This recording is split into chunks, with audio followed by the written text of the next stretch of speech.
Shalom, selamat pagi. Untuk mendengarkan firman Tuhan, marilah kita berdoa.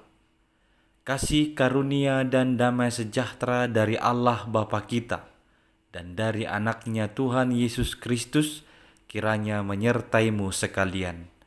Amin. Ayat harian untuk kita pada hari Jumat 23 Desember 2022.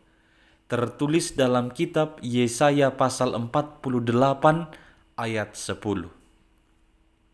Sesungguhnya aku telah memurnikan engkau, namun bukan seperti perak. Tetapi aku telah menguji engkau dalam dapur kesengsaraan. Saudara-saudari yang dikasihi oleh Tuhan Yesus Kristus, ada istilah dapur kesengsaraan. Tentu ini sangat jarang kita dengar dan bahkan sesuatu yang sulit untuk dimengerti. Kalau kita tarik ke dalam kehidupan yang dekat dengan kita atau keseharian kita, kalau di rumah yang namanya dapur itu adalah tempat mempersiapkan makanan dan minuman, mengolah dia dari bahan baku menjadi bahan yang bisa dinikmati semua orang. Berarti kata dapur kita langsung memiliki atau timbul di benak kita adanya sebuah proses pengolahan, pembentukan dari yang belum bisa dinikmati menjadi bisa dinikmati. Hampir sama dengan itu kita juga bisa memakai pemahaman dalam memaknai dapur kesengsaraan, bahwa Allah bisa menguji kita dalam sebuah dapur kesengsaraan, di mana pada dapur kesengsaraan itu Allah sedang memproses, membentuk kita supaya kita benar-benar layak untuk disebut sebagai umat Allah yang kudus. Dapur kesengsaraan itu bisa berupa kesukaran, persoalan, atau sakit penyakit, atau serangan dari orang lain, dan lain sebagainya. Kehidupan kita sebagai umat manusia tidak jauh berbeda, sering sama seperti apa yang pernah diperbuat oleh umat Tuhan. Yakni seperti seorang anak kecil yang senantiasa mau hidup bebas, ingin mengatur hidupnya sendiri padahal tidak mampu. Demikianlah sifat kebiasaan kita umat manusia.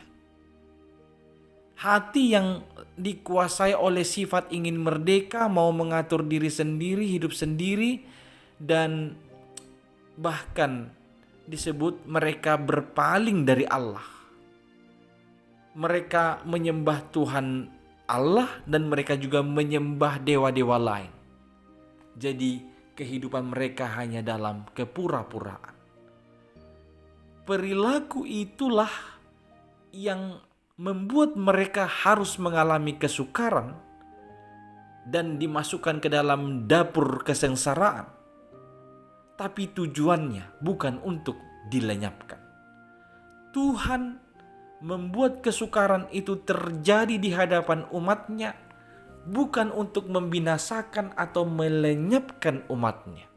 Sebaliknya adalah untuk memurnikan, untuk menguji, supaya muncul atau lahir orang-orang umat Tuhan yang benar-benar teruji dan yang benar-benar murni, percaya dan mempercayakan dirinya hanya kepada Tuhan Allah satu-satunya.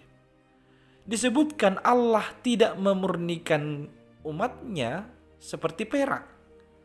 Kalau memurnikan perak, itu akan dimasukkan ke dalam tungku dengan panas yang sangat tinggi dan membiarkan itu tetap di sana. Tuhan memang memberikan kesukaran itu kepada umatnya, tapi tidak membiarkan umatnya dalam tungku pembakaran itu. Sebaliknya Tuhan juga berjanji akan membawa mereka keluar setelah mereka dimurnikan. Saudara-saudari yang dikasihi Kristus, lalui dan jalanilah kehidupan ini dengan tetap mempercayakan diri kepada Tuhan. Di tengah-tengah kesukaran sekalipun, percayalah Tuhan bisa pakai itu untuk kebaikanmu, untuk kemurnianmu, supaya engkau teruji menjadi umat Tuhan yang sungguh-sungguh percaya hanya kepada Tuhan Allah saja. Maka di tengah-tengah kesukaran tetaplah taat dan percaya, mau dibentuk, mau diproses oleh Tuhan Allah supaya kau bisa menjadi hidup kudus. Amin, kita berdoa. Terima kasih ya Allah atas tuntunan firman-Mu pada hari ini, supaya kami tidak putus berharap dan bersandar pada diri kami sendiri ketika kami harus mengalami kesukaran dan pergumulan di tengah-tengah dunia ini. Karena Engkau bisa memakainya Tuhan, demi kebaikan kami, demi kekudusan kami. Kuatkan kami untuk melalui segala sesuatu hanya dalam Yesus Kristus Tuhan kami. Amin.